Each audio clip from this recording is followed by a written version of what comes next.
They say some men disappear with a bang. Mine was more of a quiet fade, not into darkness, but into that kind of emptiness where no one looks you in the eye anymore.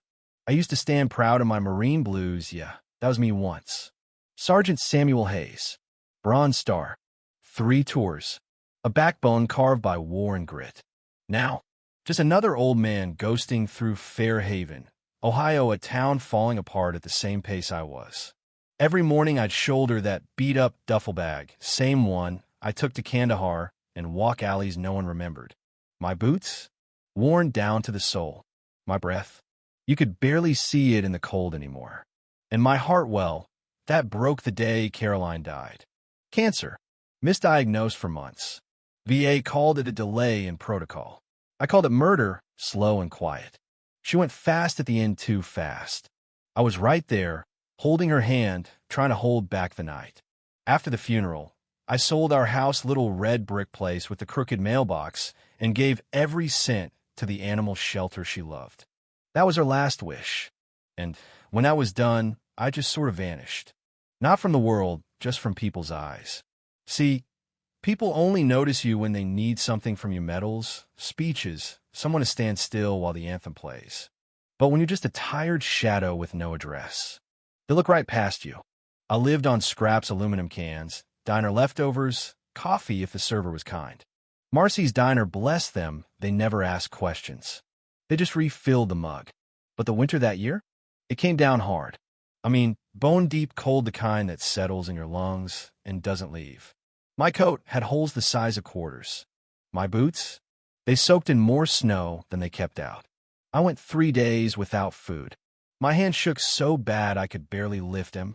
That's how I ended up at Paxton's. That grocery store smelled like bleach and spoiled oranges, but to me it smelled like hope. I hovered near the bruised apples, stared down some rock-hard rolls. Hunger was louder than pride that day, and trust me, pride can shout.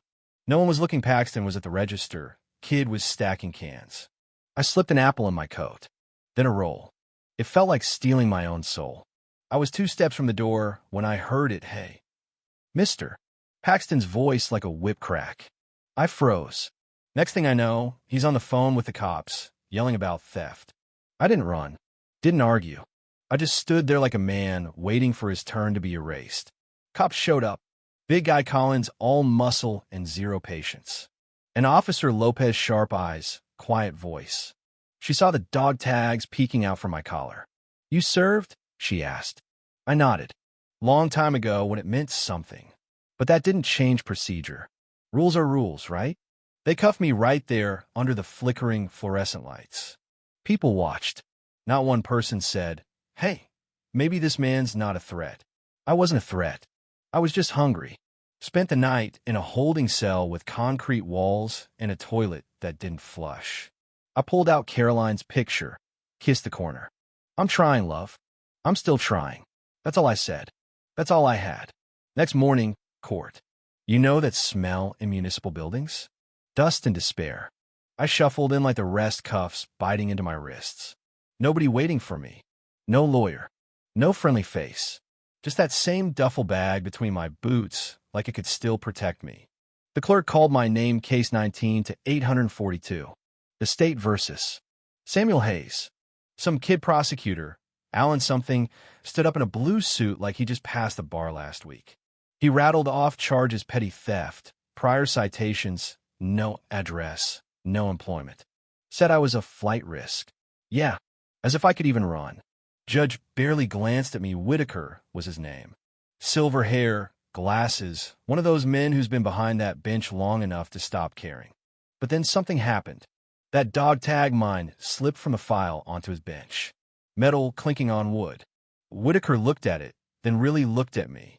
His whole face changed. He called for a recess. Just like that.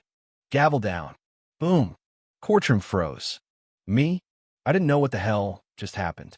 Turns out Whitaker remembered. Fallujah, 2004. The convoy ambush. The fire, the screaming, the chaos. I dragged him out of a burning Humvee. Didn't even know it was him back then. Just another brother in arms. Behind those chambers, he sat with my file open, hands shaking. My name, my blood type, my medals all there, buried under years of bureaucratic dust. Bronze Star, Purple Hearts, letters from other Marines, Iraqi civilians even, describing a man who gave when he had nothing left, who taught kids how to read between mortar attacks, who held dying boys in his arms. And then, 2007, VA terminated my benefits. No address, no support, just a quiet death sentence. Case closed. Just like that. Like I'd never mattered. Whitaker came back out, his face stone. Looked straight at me. This court is staying proceedings. We're reviewing Mr. Hayes's military records. Effective immediately.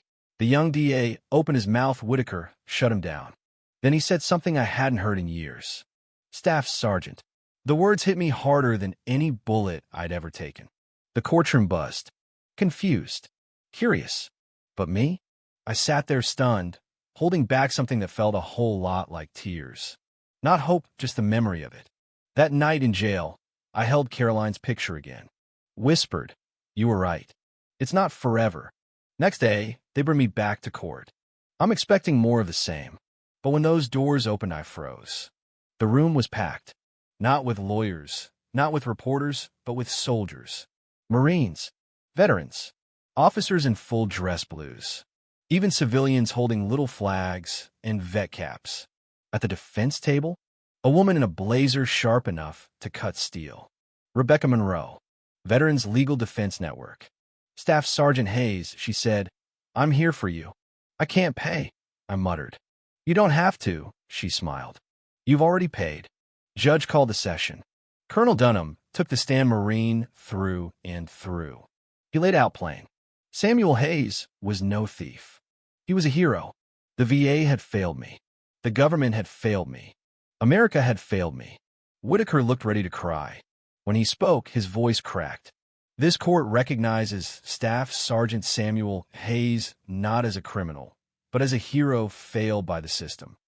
Then he asked the prosecutor if he had anything to add. The kid just shook his head. Charges dismissed. With prejudice. The gavel fell.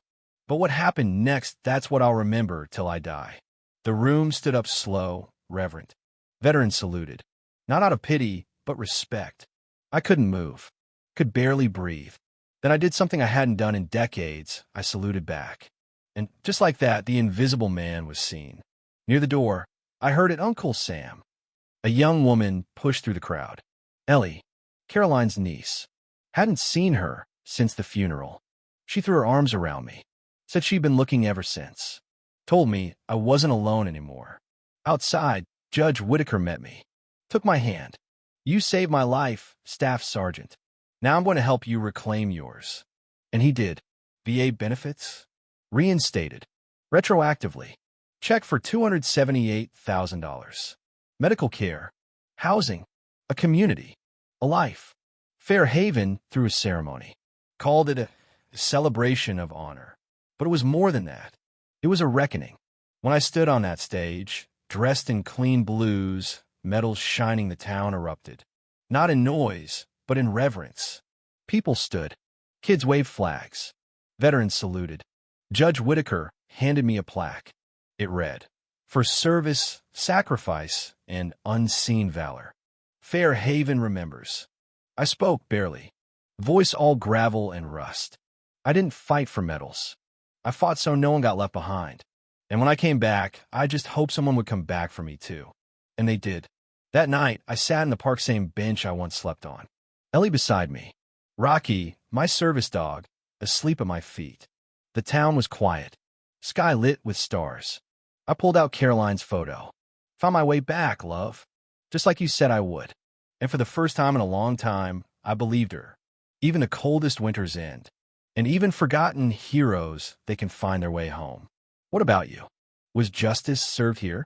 Or was it just delayed too long? Share your thoughts. What does honor look like in your community? And who are we still failing to see?